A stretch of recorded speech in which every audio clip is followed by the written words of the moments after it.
For Jami, shooting the movie was a lot less creepy than watching it.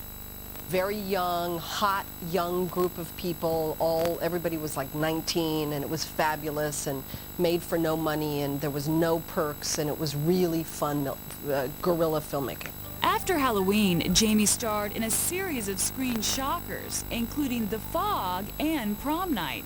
But she proved she could do more than just look terrified.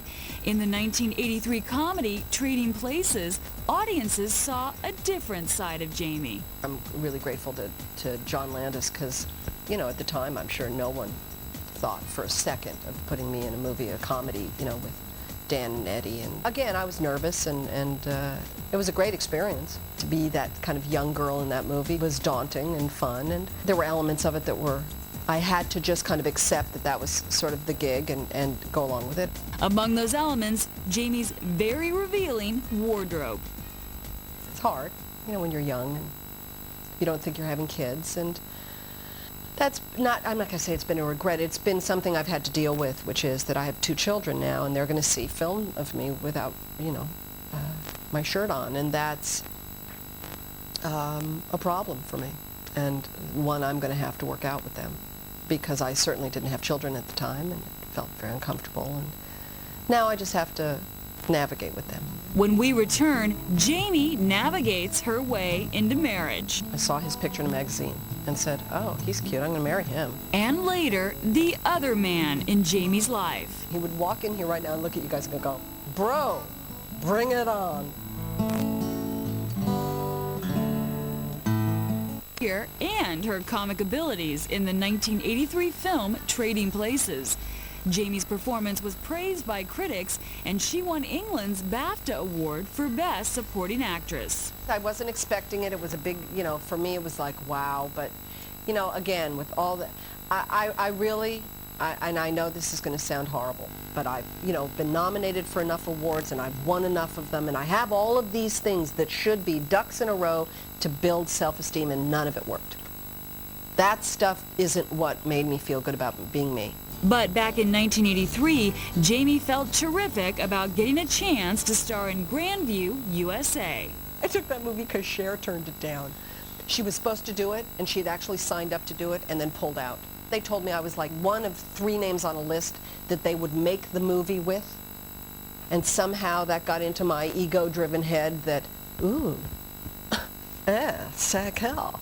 And that Cher, who had just won an Oscar, had agreed to do the movie and had pulled out. And that's why I took that movie. It's just a terrible movie. But something really great happened.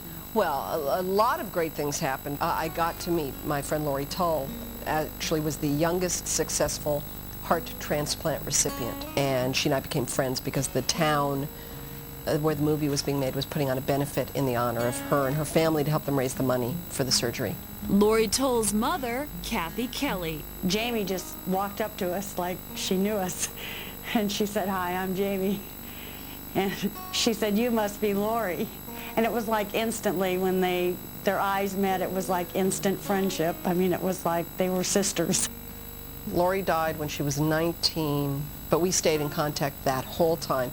And because of her, I ended up becoming very involved at Children's Hospital in Pittsburgh, where I subsequently met another young woman who also died this last year, but was another great friend named Katie Westbrook, who had bone cancer and was just an unbelievable person. Just unbelievable spirit these young women had. I was proud that they both survived as long as they did with the kind of spirit that they did. It was the spirit that they displayed and the dignity and grace that they both displayed during their illnesses and during their eventual deaths that have really galvanized my connection to Children's Hospital of Pittsburgh. Jami is living proof that what goes around comes around. In 1984, love entered her life. Jami was flipping through an issue of Rolling Stone magazine when a photograph of actor-director Christopher Guest caught her eye. Friend Deborah Oppenheimer. She had seen the pictures of Chris and everybody in Spinal Tap in character, and then she turned the page and saw them as themselves. And she just pointed to that picture and thought, I'd like to meet this guy. I want this man. I saw his picture in a magazine and said, oh, he's cute. I'm going to marry him. And then what'd you do? I called his agent, left my number, and he never called me back. she inquired about him and wanted to find out about him, and then he said, I don't know if I should go out with her, I'm not sure, should I see her? Months went by and he didn't call her. And then they were both in this restaurant one day, and he was on one side of the room and she was on another, and he looked up and saw her and did one of those, as if he knew he hadn't called. He had gotten the message and he had not called her. He looked at me, I looked at him. He went like, hi, you called me, and I went like, hi, I'm the one who called you, and I went like, oh no. And Chris got up to leave 2 minutes later and kind of did that, well, bye, and I did that, bye. And he called me the next day. We went out 2 days later, we got married 4 months later. That is my sister's personality right there. I want that, how do I get it? Done. Jami and Christopher were married at friend Rob Reiner's house in December 1984. It was just a very real, two people who clearly loved each other and had their best friends and relatives around. It was a very simple, small wedding, and it felt really good. It got better. The couple made the decision to adopt a baby. The adoption was open, meaning Jami and Christopher met the birth mother before the child was born. It's a really sacred exchange that most people don't understand, and nor really should they, because they've never been there. But it is very powerful, and a gift of the highest order that I can't imagine giving. Jami and Christopher were at their ranch in Idaho when little Annie was born in December 1986. I got a phone call from my daughter's birth grandmother telling me that she was supposed to be mine. This was the grandmother of this little girl. And this woman said to me, she's your daughter,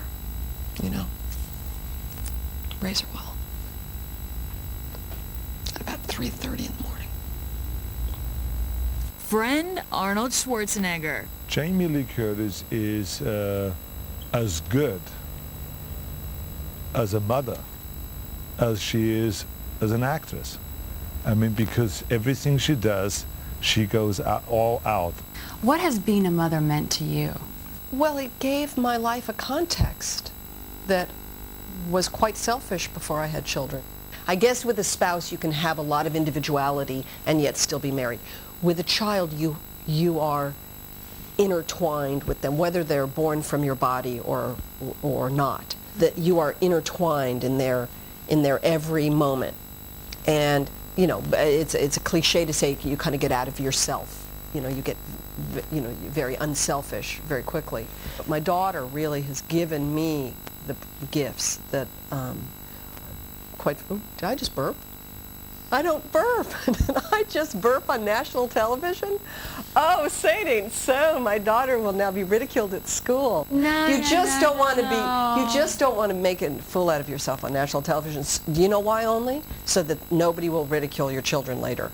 That's the only, you don't want to wear something ugly so that the children later will go, what was your mother wearing? Oh my God.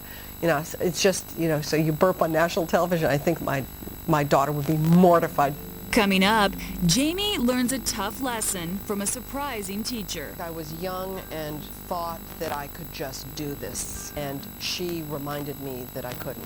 And later, a personal demon. I got sober 3.5 years ago.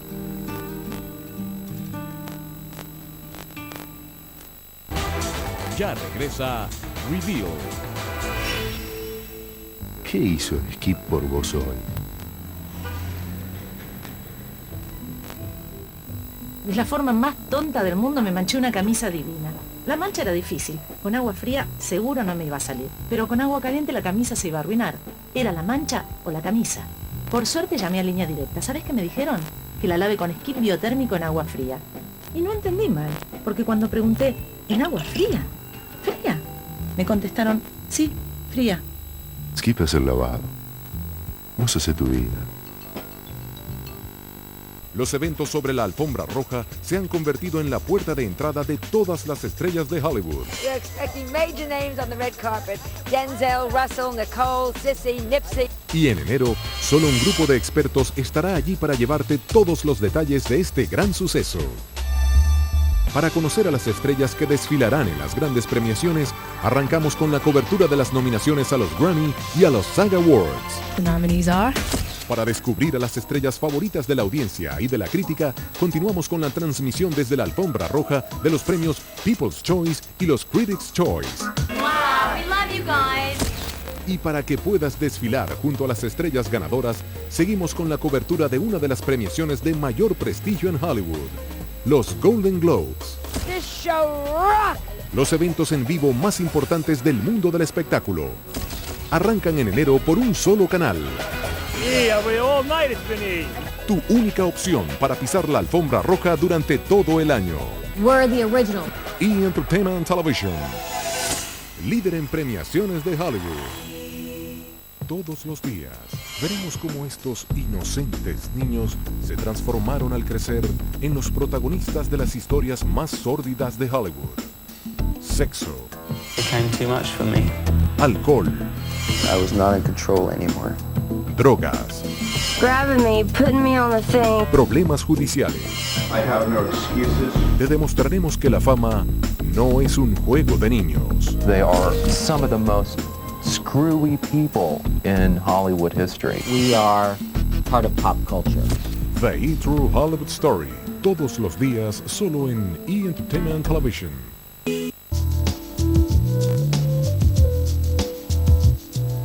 At the beginning of 1987, life looked pretty good for Jamie Lee Curtis. She was happily married to Christopher Guest, and she was the mother of a little girl. But Jamie hadn't been in a hit film since Trading Places 4 years earlier. A surprise call from a former Monty Python cast member took care of that. Hello. Hi, this is John Cleese. I wanted to know if you wanted to have lunch with me. It's like, John Cleese wants to have lunch with me? Not my husband? Okay. Okay, and sat me down and said, I'm going to write this movie. Michael Palin's going to be in it. Kevin Kline has agreed to be in it. I'd like you to be in it. Okay. Sure. Now let me correct you on a couple things, okay? Aristotle was not Belgian. The central message of Buddhism is not every man for himself. And the London Underground is not a political movement. Those are all mistakes, Otto. I looked them up. You'd think filming A Fish Called Wanda would have been a blast, but Jamie was preoccupied much of the time. And my husband was I was there working every day, and he was home with our daughter and a nanny, and it was one of the first times, because I was a new mom, where I started feeling that terrible split. Jamie solved the problem by getting into television. She starred in the sitcom Anything But Love. The series allowed Curtis to work close to home and close to her daughter. Plus, the show offered the challenge of performing for a studio audience. Co-star Richard Lewis. Jamie Lee Curtis was petrified doing this. She had never done a play, and she had never done anything in front of a live audience. But Jamie loved it.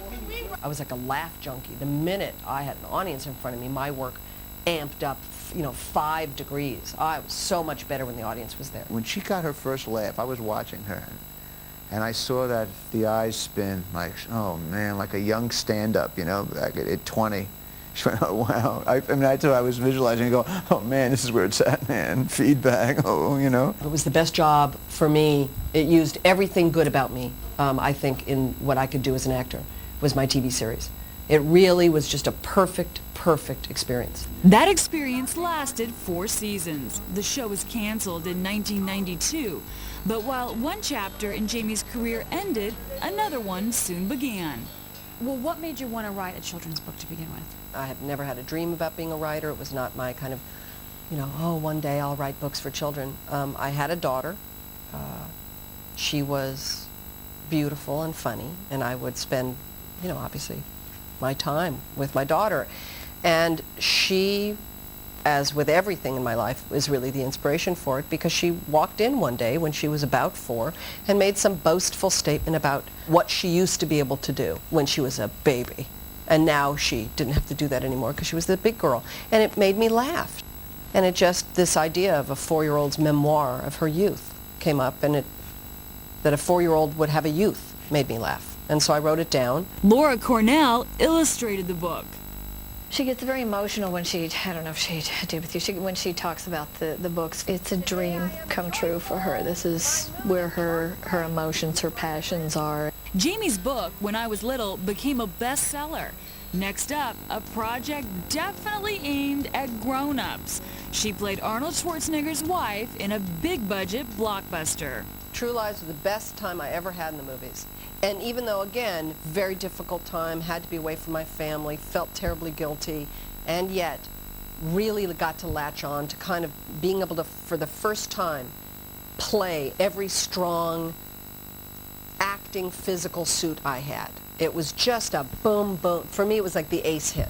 You know, I was holding aces, and it was just, when you play cards and you know you've got a great hand, and everybody's playing, and you get to start throwing down your cards, and you get to have that look on your face like, that's how I felt during that movie. But there was one card Jami didn't want to play, and she wasn't shy about voicing her opinion to director James Cameron. She comes bounding into my office, one day and says, listen, I've been thinking about this scene where I'm supposed to dance, and I had written it that she has to take all her clothes off and dance naked, and I was going to do it just in a few cuts, and he barely saw anything. The first thing I said to him is, Jim, are you seriously going to consider shooting that with me naked? And he said, well, yeah, I'll shoot it carefully. I said, Jim, you can't shoot me naked. And she said, this scene can be a lot of fun, and we can do some funny stuff with it, but you have to be able to see me, so why don't I do it just in my, bra and panties? And I said, well, I don't know, I didn't write it that way. And she just drops trowel right there. She's wearing her bra and panties, and she says, see, I can do stuff like this. And I'm like, okay, you talked me into it. I'm convinced.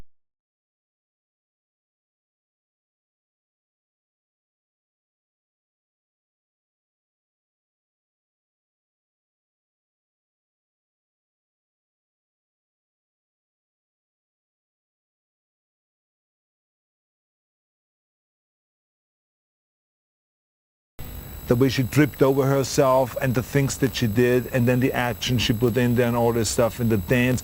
I was mesmerized by just how well she did all that. That strip scene is one of the most memorable scenes in all the movies. There's a lot of people like to watch that movie because of that scene. True Lies was a box office hit. Jami wanted to work as much as possible, but her daughter Annie had other ideas. I was young and thought that I could just do this, and she reminded me that I couldn't very clearly. She had great courage, very young, to correct me that my way wasn't necessarily working. I'm lucky that my daughter really was the one to say, no. She said that. She Well, said, I mean, this isn't working she for didn't me. actually, she demonstrated it to me in ways that I don't need to articulate on television. And then from that, a lot of discussion was opened up. But she led me there. I would have never, I think I would have just headed down that, path, and I think regretted terribly later in my life that I didn't do better by this child. She's honest with her children. She's just herself. There's a real dialogue between her and both her children. The lessons I've learned from my daughter are much bigger than I've learned from any adult that I've ever known. And so, from my experience, what I've learned from her versus the flip side, which is what we think as parents, is that they will learn from us and we're these role models and blah, blah, blah, and we are. But I've actually been given great gifts from my daughter. Coming up, Jami comes clean. It was just an understanding that this was something that I was becoming dependent on.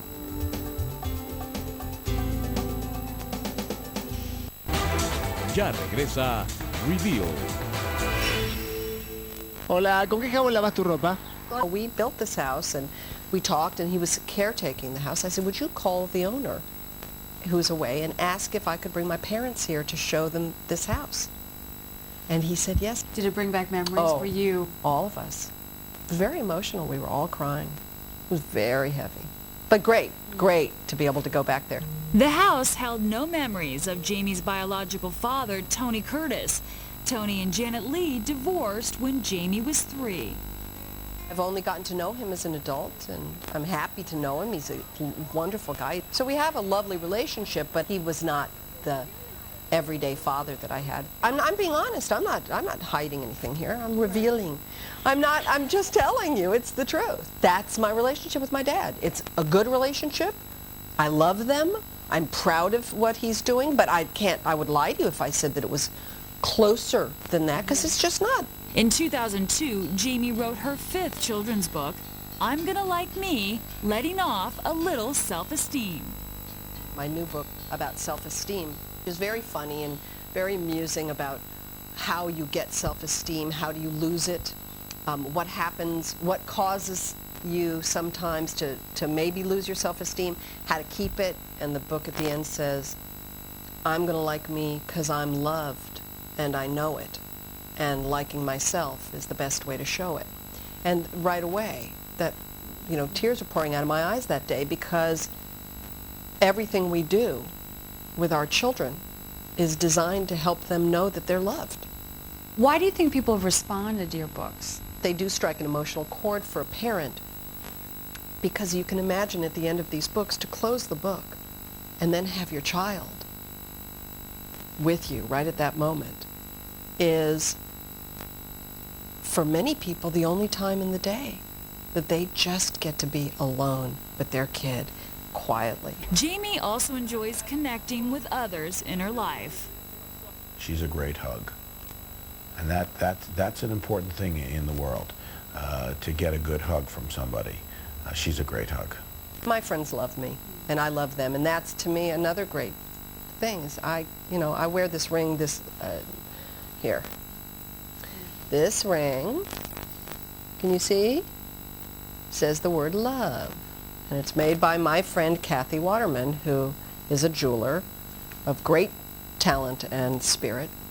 And this was the ring I gave all of my girlfriends last year. Because, to me, that is it. It's just love. My only self-help tip, best 2 things I've learned in a while, is take away, every time you say you have to do something, exchange it for get to. And that every time you say you can't do something, exchange it for the word that you're unwilling to do it. So it's amazing how quickly we victimize ourselves, how quickly we go, oh, I can't do that. It's like, I'm unwilling to do that right now. I'm not willing to do that, but you can do anything.